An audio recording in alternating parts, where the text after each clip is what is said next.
I got so much motherfucking design on right now. Break it down, bring it back, make it clap. I got 3 old thoughts, new block, wear that thing. Bitches on my line, and you know. Di laut seperti kolak, ikan paus makin dalam. Dari lubuk hati yang paling dalam, saya bercermin dengan salam. Assalamualaikum warahmatullahi wabarakatuh. Hamdan wa syukran billah, salatan wa salaman ala rasulillah, amma ba'd. Baiklah, akhirnya saya di sini ingin menyampaikan sedikit ilmu yang saya punya, yaitu dengan judul sabar. Apa sih sabar tanpa batas? Sabar ialah suatu tindakan atau perilaku menahan diri dari emosi yang ingin kita lakukan atau suatu sikap dalam menyikapi suatu masalah saat menerimanya dengan lapang dada. Seperti kisah Nabi Ayub alaihissalam. Nabi Ayub alaihissalam adalah seorang yang rupawan, memiliki harta yang luas melimpah di mana-mana pada zaman saat itu. Nah, Nabi Ayub ini hidup dengan kenikmatan yang Masya Allah luar biasa. Pada saat umur 30 sampai umur 50 tahun, dia memiliki kekayaan yang luar biasa. Pada saat umur 51 tahun, Nabi Ayub diberi Allah ujian. Ujiannya itu Masya Allah luar biasa. Yang pertama, ujian Nabi Ayub itu dia ditimpa satu penyakit.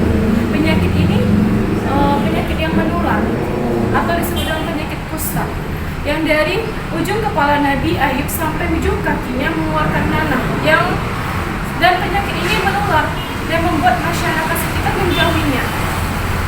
Nah, setelah Nabi Ayub alaihissalam ditimpa satu penyakit yang banyak membuat masyarakat itu menjauhinya, setelah itu terjadi pula musibah yang ditimpa oleh Nabi Ayub, yaitu suatu ketika anak Nabi Ayub sedang makan, menyantap makanan.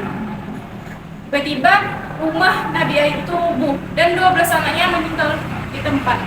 Nabi Ayub setelah dia ditimpanya musibah dengan penyakit, terus anaknya meninggal, 12 anaknya habis, tidak ada lagi yang tersisa satu rumah. Setelah itu terjadi pula angin topan yang membuat seluruh tanaman dan hewan ternak milik Nabi Ayub habis. Hewan ternak yang begitu banyak habis karena adanya angin topan itu. Dan juga tanaman yang harusnya siap panen menjadi gagal panen. Setelah itu Nabi Ayub sudah ditimpa penyakit, anaknya meninggal, terus harta bendanya habis. Yang tadinya Nabi Ayub itu seorang yang kaya raya menjadi orang termiskin di tempat itu. Setelah itu istri Kana tidak tega melihat Nabi Ayub yang menderita banyak musibah bertahun-tahun dijalani oleh Nabi Ayub. Istrinya pun berdoa kepada Allah, ya Allah, angkatlah penyakit suami itu, berilah kami kenikmatan itu kembali. Namun Nabi Ayub bilang, wahai istriku, berapa tahun kita diberi Allah kenikmatan?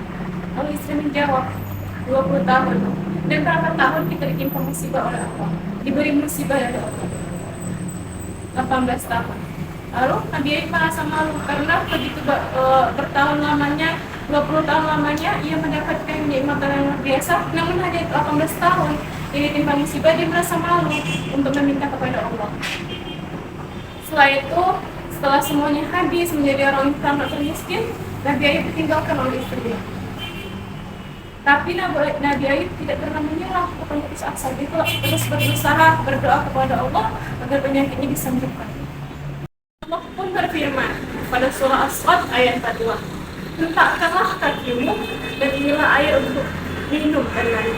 Dan Nabi Ayub pun melaksanakan perintah Allah itu, yang memandikan seluruh tubuhnya dengan air itu. Dan alhamdulillah penyakit yang dideritanya selama 20 tahun lamanya sembuh. Bahkan wajahnya yang kembali rupawan pun kembali tadinya lesu, seperti karena sakit itu mulai sembuh dan sehat bugar, bahkan jauh lebih mudah nampak. Setelah itu istri Nabi Ayub kembali kepada Nabi Ayub. Namun hanya sedang kembali aja, tapi istrinya pun diberi hukuman. Nah, dari kisah Nabi Ayub ini kita bisa mengambil hikmah. atau pelajaran untuk kehidupan kita. Mempunyai anak itu kan dia anak orang yang dan dia bersyukur ketika dia dapat nikmat dan akan kembali kepada ketika dia dikasih musibah dia tidak menyesal, dia berselingkuh dan dia tidak menyesal, dia berlarut-larut. Yang kedua, ketiga yaitu selalu berprasangka baik kepada Allah.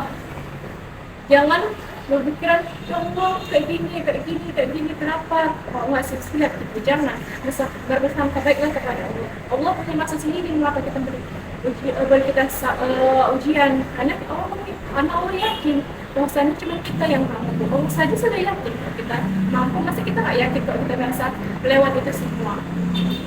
Seperti adapun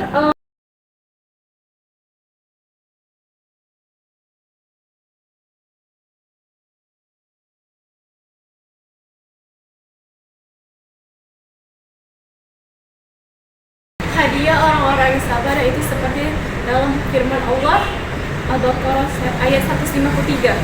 Innallaha ma'as sabirin. Sungguhnya Allah bersama orang-orang yang sabar.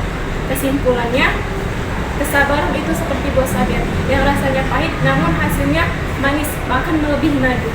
Sekian ilmu yang dapat saya sampaikan. Lebih dan kurangnya saya